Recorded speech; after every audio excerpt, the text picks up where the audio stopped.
We'll take a little peek into this tub. This is my IMG Roswell Laddertail Motley, 100% het red dragon, so it's 100% het for Call Albino and 100% het for blood. It's being, you can see the male on top of her. I've seen some locks already from these guys. The male is a red dragon.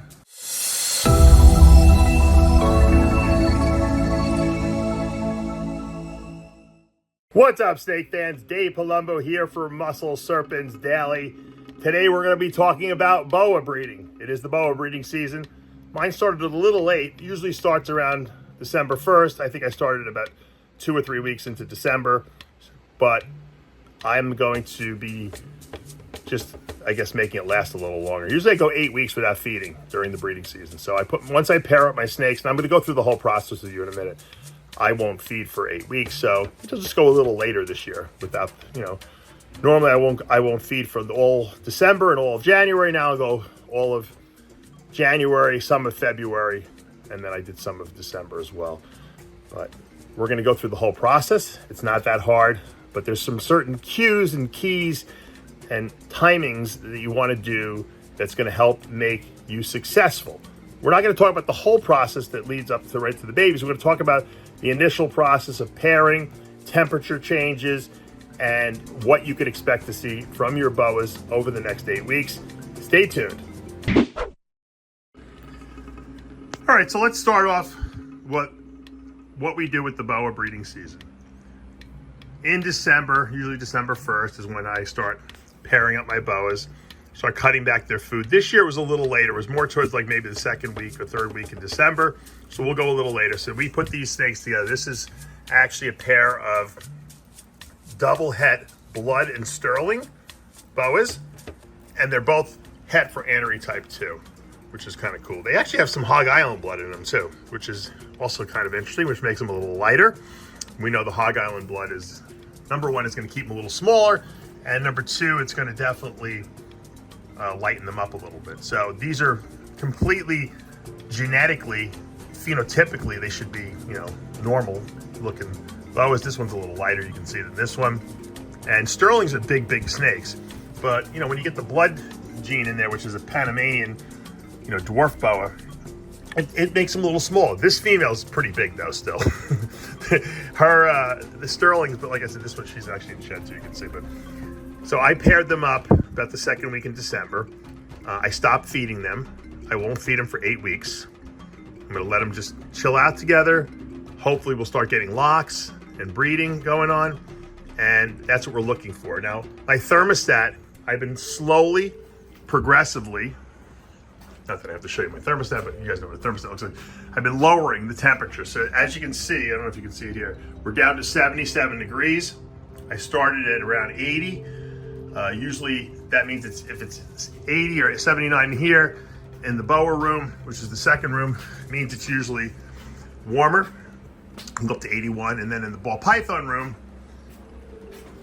it would be like 82 at the warmest part of the summer. Now that I got the thermostat turned down to 77, in this room it's probably around 78 degrees, and I still want to get it a little lower because the boas do like it a little lower. Right now they're actually surprisingly sitting on the hot spot, which is very surprising. Now these guys have been paired. I thought they were going to go last year. There is a possibility that she's pretty close to ovulation already, just because she might have been almost ready last year and I might have missed the window or something like that, but she didn't go. I had them together for a long period of time. So she might be a little ahead of the game, I'm hoping. But I haven't noticed any locks personally, but doesn't mean it doesn't happen. So don't get all upset if you don't see locks between your snakes, because they can be doing it at night when you're not in the room. Sometimes you come in and they'll be locked for hours. Sometimes they lock for 10 minutes and that's all it takes. So the key is lower it. I keep a hot spot. I do not take the hot spot away from these guys, because these boas know when they need to cool themselves and when they need to warm themselves. And I think that's the most important thing, that, the boas know. You don't have to tell them to go on the heat or go off the heat. So I like to give the ambient room, a cooler temperature. And this way, if they sit on the cooler side, they're going to experience that cooler temperature. And if they feel they need to thermoregulate and get warmer, then that's great. Now, for 8 weeks, I'm not feeding, so a lot of times I don't see them on the heat. You know, once I start popping some meals in after 8 weeks, you might start seeing them go back to the heat because they will sit on the heat when they have to digest.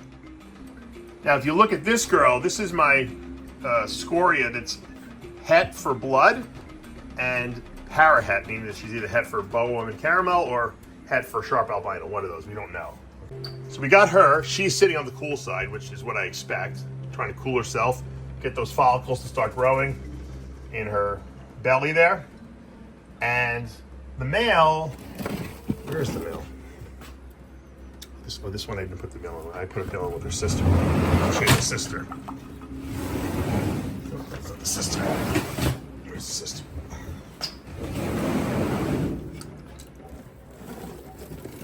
Okay, now here's the sister under the hide box with the male who's wrapped around her.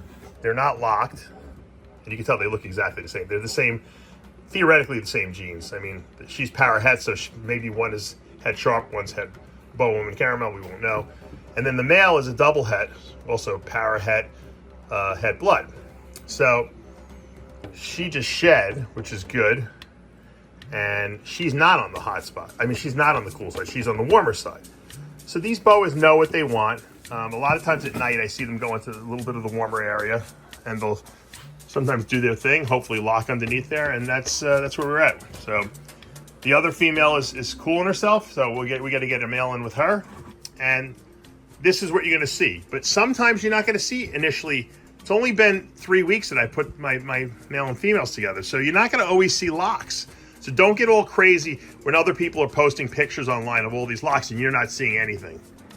Now, I wanted to show you this before I clean the water bowl. See that floating in there? That's sperm plugs. So that male is obviously releasing sperm plugs. I have seen these guys lock before, so I know that they have done that. He's sitting on the cool side of the cage, which is completely what you want from your male. You want the male to be nice and cool so the sperm are very viable. He obviously has sperm plugs.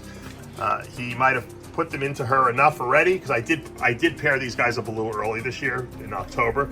She might be done. She might be actually sitting on that hot spot and saying, you know what? I'm ready. I'm gonna, in 100 days, I'm gonna have some babies. You know, I'm gonna ovulate soon, and then I'm gonna basically heat those babies up on the hot spot, and I'm gonna sit there. So I'm gonna clean this water bowl, but that if you see that, that's a good sign. It means your male is definitely viable, and he definitely has the sperm that he needs to get these females pregnant. All right, now here is a motley call albino that's het leopard female on the cool side, cooling herself down. The male riding right on top of her. They're not locked or anything like that. Right now you can see his tail's over there. That's a scoria that's IMG and het for albino. So we can get albino scorias, IMG albino scorias from this with motley gene in it. Everything would be potentially het leopard, or it would be 50% het leopard, because the female's only het leopard and he doesn't have any leopard in him at all. But we can get some cool stuff from this. So this is typical behavior. Cool side of the cage, the hot spot's over here. Cool side of the cage, male riding on top of the female, and this is the behavior you want. You want them on the male on the female. It means that he's interested. He's just waiting for her to be receptive, and then he's going to lock with her and hopefully get her pregnant. And that's, you don't know when that time is going to be. It's going to happen when it's supposed to happen. So you have to have them in together. That's why it's a big mistake. A lot of ball python breeders get into boa breeding and they screw up because they try to put one male with multiple females like you do with your ball pythons, and it doesn't work. I've made that mistake early in my career. It's got to be one for one. You know, you have to have a male for every female. You cannot try to get a male to do two females. Right when I first started doing it, I did put a male with two females, and I got one of the females to actually go, and the other female didn't go, but I got a lot of slugs in the litter. So you have to have that snake in all the time, and that's a big mistake you do not want to make.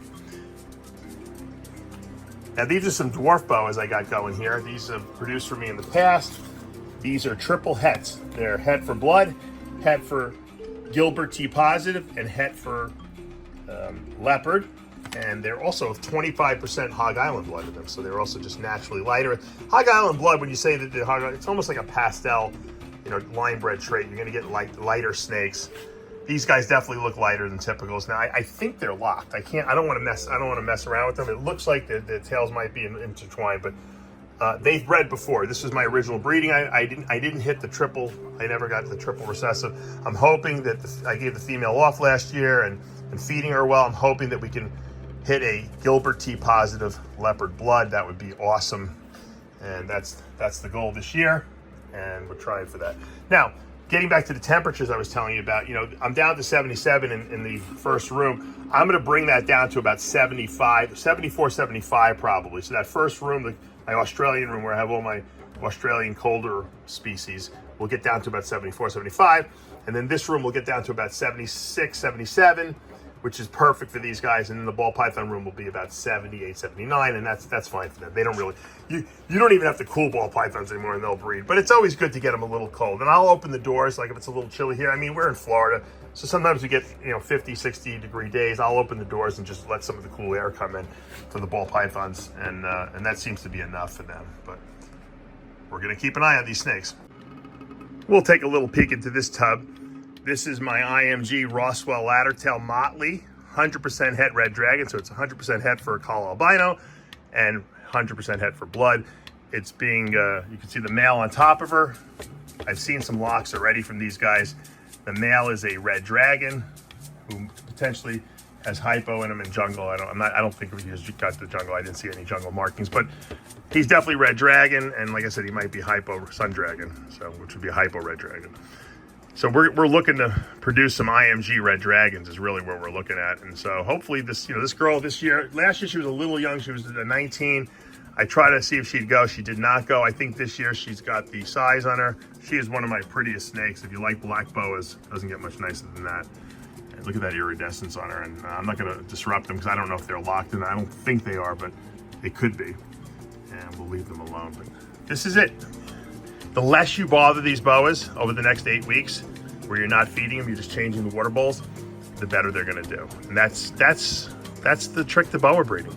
Keep lowering those temps a little bit every week, a degree every week till you get down to your ideal temperatures, which for this room for me would be 76, 77 ambient. I don't take away the heat at all, and leave them alone. Let them stay together until you're sure that female is pregnant, which means she'll be sitting on that hot spot nonstop. She might eat, she might not eat. Eventually she'll stop eating usually, and then 100 days after she ovulates, she's gonna have some babies. So all right, let's leave her alone.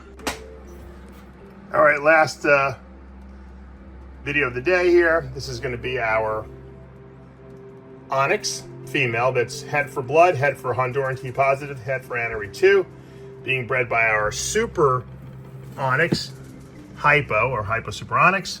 See a lot of those reds in there. Beautiful little boy. He's a proven breeder for me. He's tiny. These onyxes are the super dwarfs I was telling you about. They're really small snakes. They just shed out, and I don't know if they're locked. They're close to it, but hopefully we'll get some nice babies from this.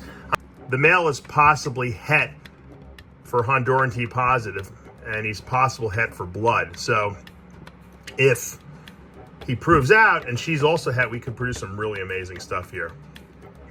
The key would be to produce super onyxes, which we're going to have a lot of probably because he's super and she's one copy of onyx. And we got the hypo gene in here, so that's going to make everything a lot more red.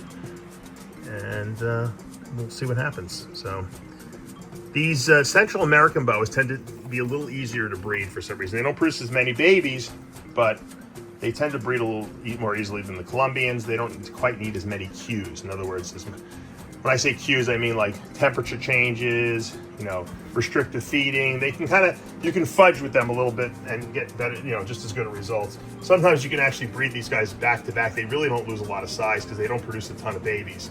And they don't produce a lot of goo in their babies. And if you've seen my videos in the past, you'll see that the Central American dwarf boas, very little goo, big babies, but not a lot of babies, and they recover really fast. And so this is going to be it for the next 8 weeks. We're just going to keep an eye on these guys and see how they're doing. Hopefully see a lot of locks. All right, guys, that's going to do it for today here at Palumbo's Pythons and Boas. Hope you enjoyed today's video. Hope it was informative. Hopefully it helped you. If you have any questions, you can always feel free to reach out to me. I'm a good problem solver.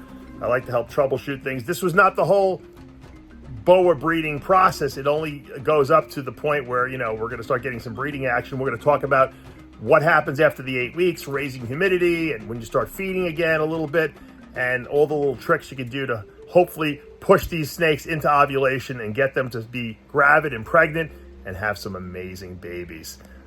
Once again, if you enjoy these educational videos and these informational videos, I'm always open for suggestions myself.